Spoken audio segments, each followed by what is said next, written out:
Thank you for coming. I'm very happy that you could be here to have this discussion with us today. Because there's a topic that I want to talk to you about which is very near and dear to my heart and many of our hearts. It's the idea of social justice. Now this is the core of Reform Judaism. It's the core of Judaism.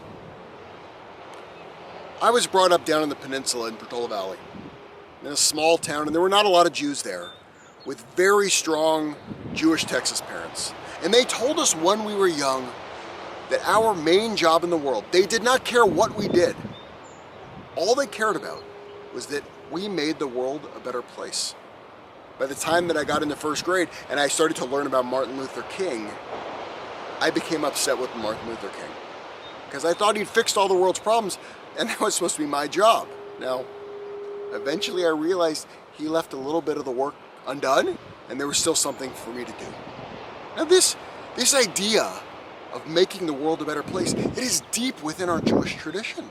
It is so fundamental that if you look at the baby naming or the bris, at the very beginning of that ceremony, we put out a chair. And on that chair we say, this is Elijah's chair.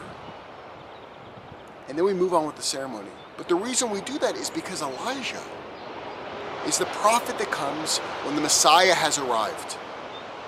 And so we're ostensibly saying that this child, this new baby, just might be the one who can think so far outside the box that they might actually fix the world. They might actually make it so there's no more hunger or poverty. They could be the one. But you see, if we think about that child doesn't know any different. They're not going to remember that ceremony.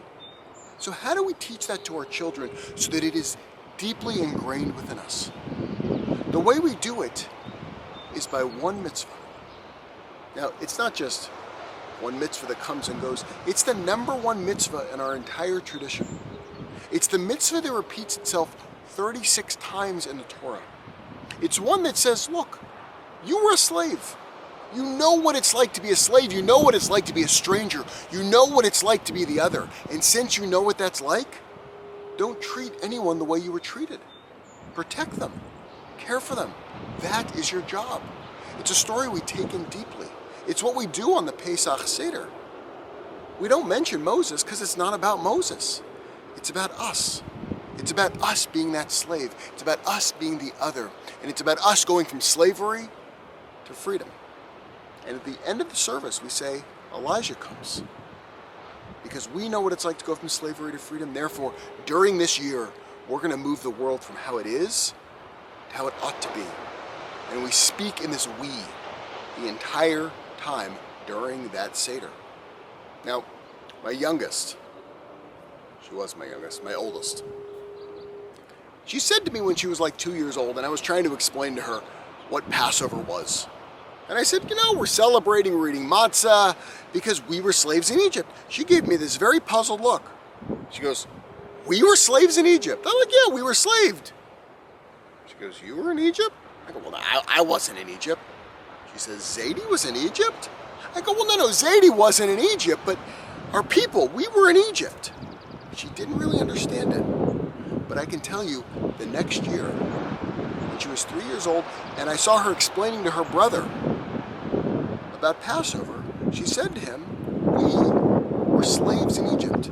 This lesson had been internalized. And we teach them this. That when we see people who are homeless or disenfranchised, it's not somebody else. It's us. That's why we care for them. When she was driving with my sister, her aunt, she was after a soccer game and she was drinking a juice box. And it was half empty, and she saw a homeless woman. She told my sister she had to turn the car around and pull over for the homeless person. My sister asked, why? She says, well, we have to give them this juice because I'm Jewish, and we were slaves in Egypt. We teach this lesson deep in our tradition so we never see those people as something different than us. We take those narratives not just to tell the story, but to be active in the world, to actually cause that change. And so now I would like to move it to you. I want to move it to you having that discussion and discussing this. I would like you to answer these two questions. According to Judaism, It's important to integrate your personal and Jewish values into action.